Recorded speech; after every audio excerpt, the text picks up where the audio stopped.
In this video, I want to provide an overview of what we're doing this semester using the CAS professional standards for master's preparation programs as y'all get some experience in conducting a program review using the CAS standards self-study guidelines. So, CAS. By now, for those who are in the PSE program, you're familiar with CAS. It might be your favorite thing from PSE 615. And the CAS standards for the master's program consist of 9 parts, and each of you have been assigned a part. I actually did that at random, so if hopefully that's all satisfactory to you, that is posted in the first module on Canvas. And so to get a sense of what the CAS standards are about, as a refresher for some of you, and this might be new material for others of you, the CAS, which is the Council for the Advancement of Standards in Higher Education, is a consortium of 42 professional associations. And the CAS standards reflect efforts that span across professional associations to provide some guidance into how professional practice should be structured and approached in a wide array of functional units in post-secondary education. And then there's also the standard for professional practice in student affairs administration. And so our master's program here at Murray State in post-secondary education administration was actually developed around the CAS standards. And so part of our ongoing assessment efforts are to evaluate our program using the CAS self-assessment guide for master's preparation programs. And so then you might be asking yourselves, well, if this is something that's for the program, why are we doing it in this class? Well, it's actually nothing that we're required to do. We are not required by the Council on Post-Secondary Education here in Kentucky to do it. We are not required by the Dean of the College of Education and Human Services to do it. We are not required by the Provost's office. There's no requirement. This is something that we want to do as a program because, and actually what motivates me to do this is because it provides a really good and a great potential for a good learning opportunity for you. There's a lot of attention being given to CAS increasingly across the field of higher education and student affairs administration. And so it's beneficial for those who are either continuing your education, working in higher ed, or are using the master's as your entry point to working in higher ed, to have as much not only background knowledge but working knowledge of the CAS standards. And one of the big pieces where we see CAS applied is not just by using the CAS standards to think about how to structure a new department, but to evaluate existing practices by departments. And so that's why this assignment, or this series of assignments, is in this course, is to give you some hands-on assessment practice in really a non-contrived way. This is all about seeking out information, analyzing that information, making some judgments, and then making recommendations for future action. And so that's what we're doing this semester, and using ourselves as a master's program as that laboratory and as those guinea pigs. So the CAS standards are all about providing a baseline and indicating targets. And so on the last slide, I had a bullet that said should versus must statements.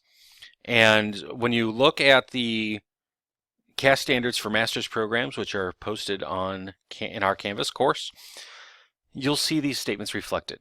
And in fact, I believe all the must statements are bolded to draw your attention to them even more. And the must statements reflect the baseline. This is, if someone is going to suggest that they are congruent with the CAS standards for any functional unit or for a master's preparation program, there's some bare minimums that must be addressed and must be followed. And so those are the must statements that are in bold. The should statements reflect targets. These are ideals. And you see those in pretty much everything that's not bolded. And so you see that language of should.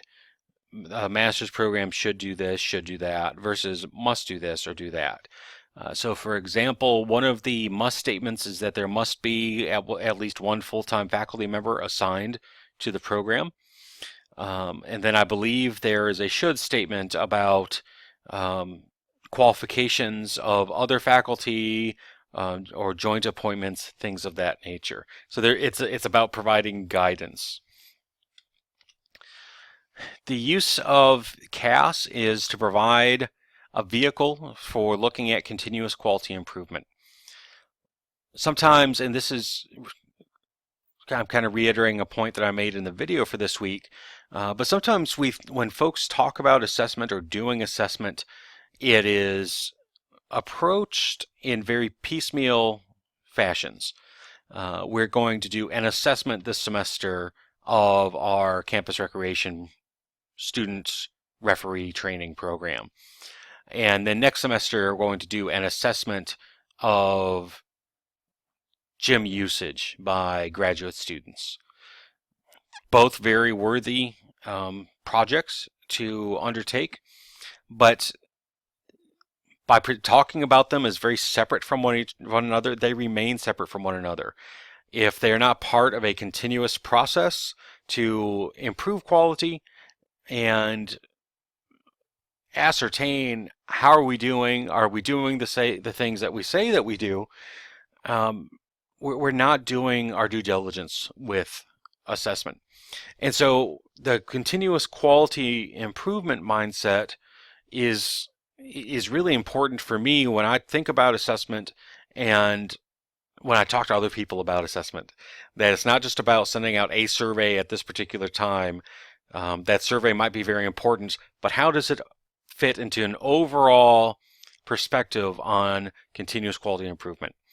And this notion, even though there are different terms sometimes used, but the notion of continuous quality improvement is one that is quite prevalent at institutions throughout the United States and Canada. Again, the way that we're using CAS is structured through a self-study. And so the instruments and the documents that we'll use for guidance in terms of collecting data and recording interpretations of data is all framed around the self-assessment guides. One other use of CAS is to have an external review conducted by a team of folks who are at a minimum external to that department, ideally external to the division, but really ideally are external to the institution altogether. I've been a part of departments that have undergone self-studies and external reviews, and in each case, the external review team consisted of folks who were not part of the institution or actually from other states altogether. And so they came in with different perspectives and different vantage points for assessing those programs. So I went through an external review with a residence life department, and then some time later with a graduate preparation program. So in each set of standards, there's a contextual statement. And for those who are in the PSE program, you've seen these before in other courses where the CAS standards have been addressed. And the entire purpose is to really help provide some context, as the title suggests, for these particular standards. And when you look at the contextual statement for the master's programs, you note that, I hope you note that there's a very explicit reference to assessment, both as part of the curriculum, but also in terms of an ongoing commitment to evaluation of the master's preparatory program.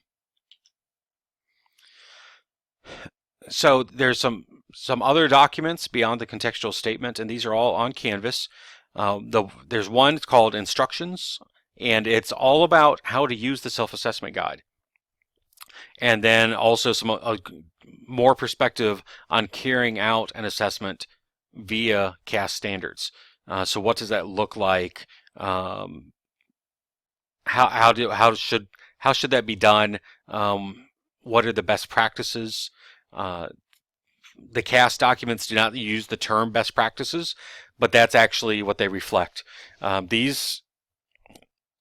CAS standards for each functional area and the master's programs are revised on a periodic basis. They're reviewed every 5 years, and then at that point a determination is made if any sort of revision is required, either to the standards themselves or to the self-assessment guides. Generally, the self-assessment guides are only updated when the standards themselves are updated. So there's a series of steps that are recommended from our friends at CAS for carrying out a self-study. Step A is establishing and preparing the team. So in the context of our course, you are the review team. And this video, along with some other videos that I'll be recording as we go through the semester, is everything's aimed at preparing you as the review team. So when I've gone through this in the past, we actually followed these step A through E. And so step one was coming together, talking about what's this CAS stuff all about, what's the utility to us as a department or as a program, and talking through the process of what is it that we're really going to be doing. So again, future videos that I'll record and post on Canvas are still going to be in the approach of preparing our team. Step B is understanding CAS. Maybe that should be step A, but I hope I've provided at least a very quick overview of what CAS is and the uses of CAS in terms of assessment.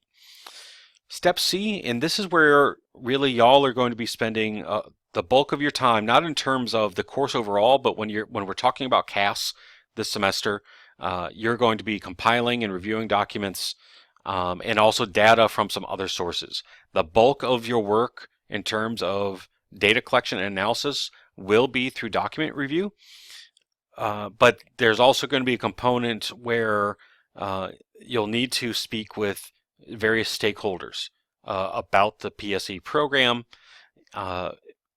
because it's one thing for you to kind of make your assessment based on what you review, but one of the things that we'll talk about this semester is the importance of acquiring data from as many sources as possible to help guide decision making. That's not just about a one-stop, one-snapshot perspective. We want as robust a data set as we can get our hands on. And so step D is judging the performance. You reviewed those documents based on your inferences. What do those documents reveal about the performance based on those CAS standards? And then step E is completing the assessment process. There's the compilation of a report. And so your primary deliverable related to CAS is your portion of the report that's going to be reflective of your assigned part. And then from there, what recommendations do you have based on your findings and your judgment of performance? So in doing steps C and D, in just a couple of slides from now, I'm going to give you a glimpse at the instructions and forms documents, and not going to go through them in their entirety on this video because you all are graduate students and you can download them and look at them on Canvas. But I want to touch on a couple of things, explain them at least briefly as best as I can and as briefly as I can, and then leave time for you to put any questions out on Canvas or to email me. More on that towards the end of the video. So steps C and D are about answering the overview questions on the form instructions and forms documents. Identifying the program's strengths and weaknesses. I hope there are things that we do really well. Realistically, I'm sure there are things that we need to improve upon. Your task is to identify both of those. The realistic side of me is that I can't imagine a time in whether it's tomorrow or 20 years from now that there won't be some room for improvement somewhere with something or some things in this master's program. And one of the tasks is to also describe any practices within the program that require follow-up. Is there not currently enough data to make a clear judgment of performance? Are there things where there are question marks about what it is we do or our outcomes that would require either further study, again, more data, intervention by a stakeholder, whatever it might be. And then towards the end of the semester, one of your tasks is to come up with an action plan. And so and again, this is the making recommendations portion. Be comprehensive. For each thing that you examine for your assigned part, make sure that you're addressing it in your write-up. Even if you think that we pass with flying colors, no further action is needed right now, let's just keep on keeping on, write that up. Not in that kind of language, but write it up. If there are things that we need to improve upon, whether we're doing it well now or not, and you see, based on the documents that you review and the data that's collected from stakeholders, you see that there are resources that are needed, identify those. One of the things that we address when we talk about assessment practice is that one of the uses of assessment overall is to secure resources. Sometimes people think that's the primary focus of assessment. Ideally, the primary focus of assessment is on continuous quality improvement, but we do need good data when we need to make a case for additional resources. That's the only way that we get resources in this day and age, is by presenting data in a clearly articulated manner, being able to demonstrate why certain resources are needed, what would it take to put them in place, and so on. When you're suggesting a particular recommendation or plan of action, what's the timeline that it should be implemented in? So for example, let's say that there's a recommendation that every PSE or every student who takes a course in the PSE program should get a nice duffel bag. I don't know. I'm coming up with something that really doesn't make sense because I don't want it to make sense. So let's say that that's the recommendation. So what's the timeline for it? Is it now? Is it maybe there's an issue with student morale, and we discover that a branded duffel bag would be the best boost of student morale here at Murray State for students who take PSE courses. When should it happen? Is it a right now type of thing? Is it one of those things that should have been done last year? Be very specific. Be realistic with a timeline. If you think that we should undertake an external review, be mindful of the fact that it takes time to schedule those, because we would need to vet external reviewers. We would need to get them approved through some channels to be external reviewers. We'd have to schedule them to come into campus. So be realistic with when something could take place. And then as you make a recommendation, who is responsible for making it happen?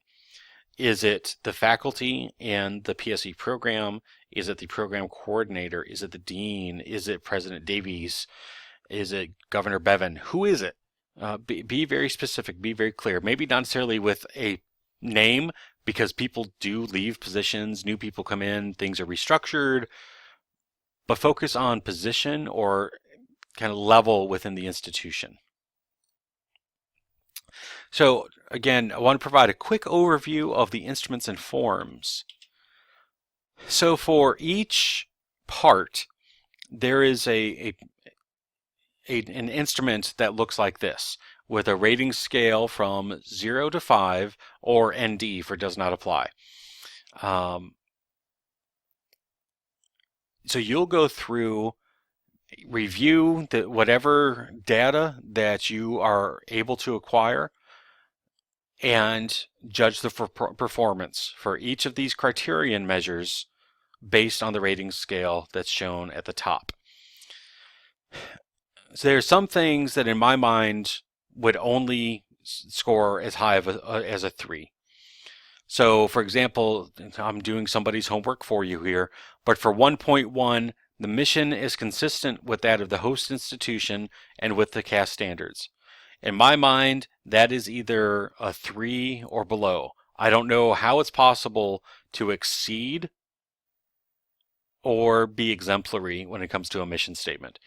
We either have a mission that is consistent with Murray State University and the CAS standards, or we don't. Or we're consistent with one of those but not the other.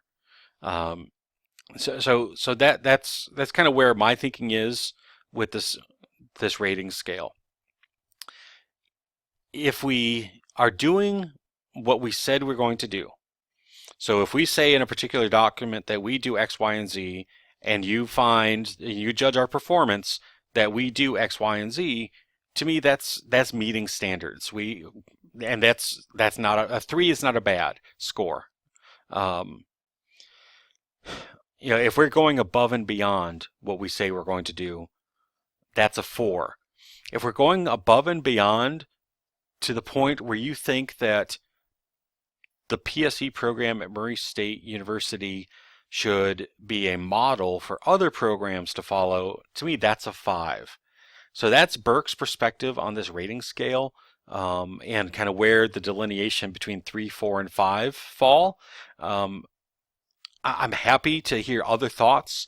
So if you want to create a new discussion, or I can, about the rating scale and how to use it. And in fact, I might go ahead and put an optional discussion out there on Canvas so that once we get to that point, I'm not going to do it this week, but once we get to the point where y'all are really getting started to gathering evidence, starting to review things and make judgments based on this scale, let's have a little online chat or on discussion forum about how to use this. And in my experience, using this makes more sense once you actually start doing it. Again, that's my experience. If this all seems really foreign right now, that's okay.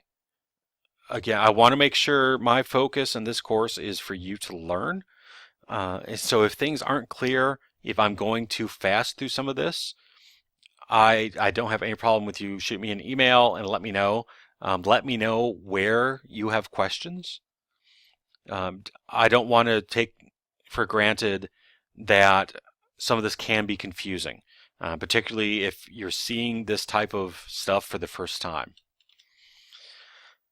And then also, one of the things that you'll be addressing that's part of the instrument are some overview questions that follow the rating scale for the criterion measures. And so part of your reporting, you'll report on the ratings that you provide on the things that look like this, and you'll also address each of these questions in your report.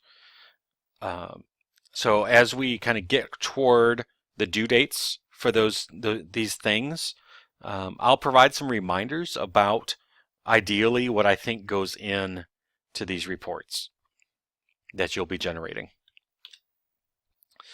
So with getting started, now I've got documents on Canvas in terms of the CAS standards and all the things that are part of the self-assessment guide, but I actually leave it to you, the students, to seek out documents that you think you would need. And so this is a tool that I've used in the past on my own projects. I've used this to help master's students with their theses and doctoral students with their dissertations. And it's a way and I've also used it when I've done some consulting on assessment. I think it's a helpful tool to think about data needs. And so in the left column, it's titled, "What do I need to know?" And so I would either answer that question with, I need to know something about student enrollment. I need to know about faculty credentials.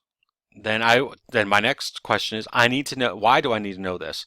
If the answer is I'm not really sure, well then I need to think very hard about why I put this item in there. If hopefully the answer is, well, it's part of the overview questions or the criterion measures for my assigned part. That's probably going to be the number one answer that you would put for any data need. What type of data will best answer the question? Well, again, for the most part, we're working from documents. But also think about who are stakeholders. And so we've got a discussion forum scheduled for fairly early in this semester for y'all to talk about your assigned part and who you think might be a stakeholder. And so stakeholders would be the faculty in the program, anyone who teaches courses that are part of the core curriculum for the master's program, our department chair, the assistant dean, the dean, various campus partners, so the vice president for student affairs, director of housing, folks who employ our students as graduate assistants. So think about who would have access. And so that also kind of goes hand in hand with the last question, where can you find the data? So for documents, most of those you will be able to find on the PSE program website. Others you might need to seek out from somewhere else. Are there things that are in the MSU bulletin? Are there things in other places? So think about where you would be able to find those. So my thinking behind figuring this out, again, I don't want anybody to feel like you're going on a wild goose chase.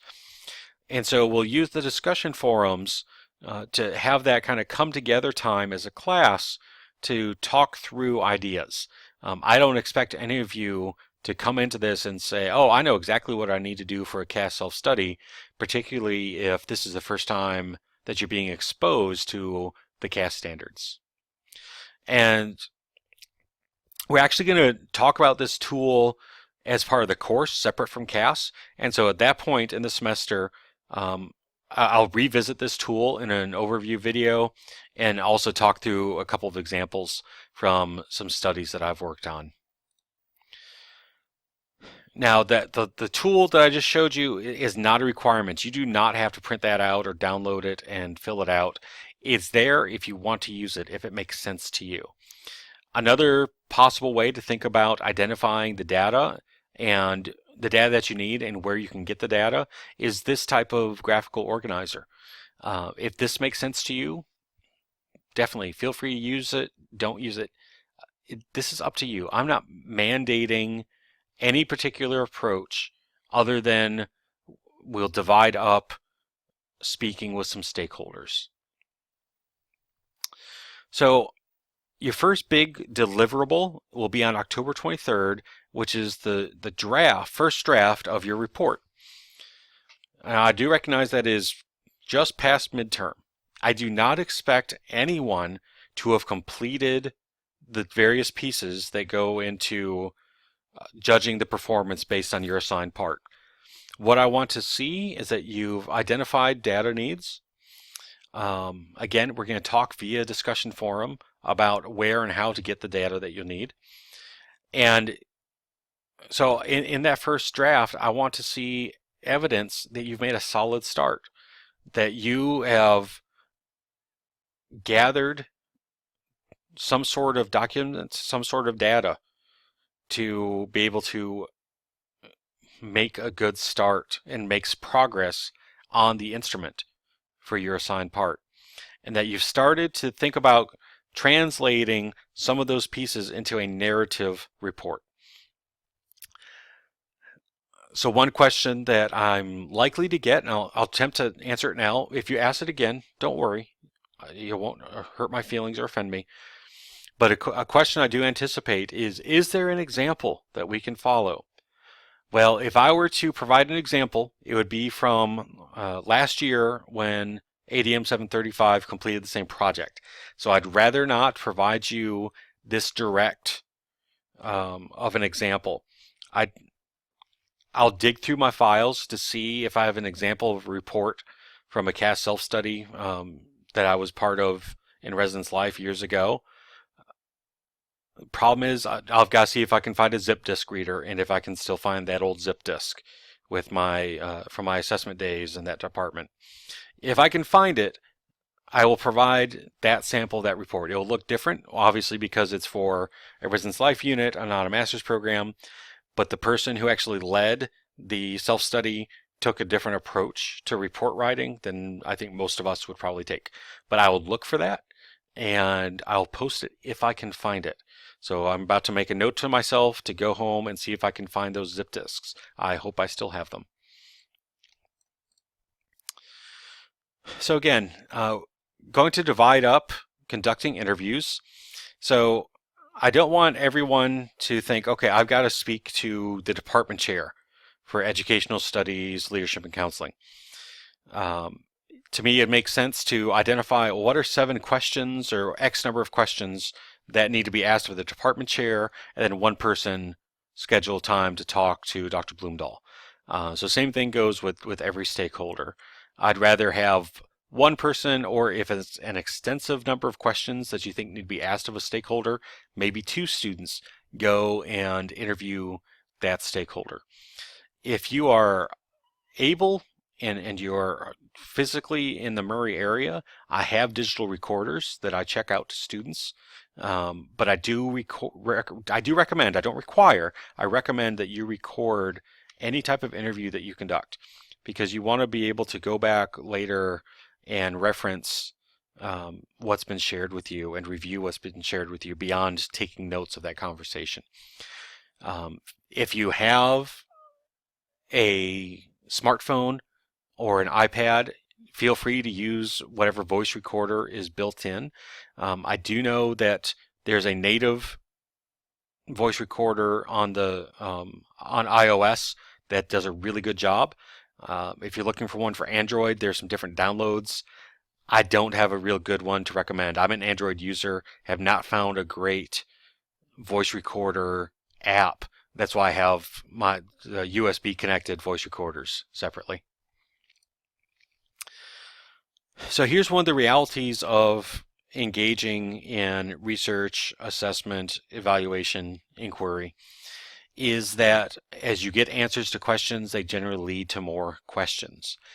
So don't feel like you're stuck if you're working on your report for your CAS part and you think, wow, I've got more questions. I would love to connect with this person or that person. Touch base with me first and let's talk about whether or not you really need to do that, or if you are experiencing the increasing curiosity that comes with engaging in this work. So between now and when your first draft is due on October 23rd, everyone needs to come up with your own plan for gathering evidence. So when it comes to documents, I think everybody needs to kind of think about, okay, what type of document helps you answer the questions that are part of the instrument for your part. Start getting your hands on those documents. If you feel lost, even if you don't feel lost, if you think you have an idea of what you need, but you want to run it by me, feel free to do so. Shoot me an email, give me a call, stop by my office, whatever works for you. As you start to look at things, do you start to see that there's some sort of pattern across multiple data points? And that's kind of part of qualitative work. So when you're looking at documents, this is very much a qualitative type of experience. Write your observations in narrative form. Don't just write down or copy down text from a document. Put things in a way that reflects your understanding in the context of the CAS standards. And I made it a point on here, I've said it throughout the video, when you have questions, feel lost or stuck, please ask me. My job is to help you.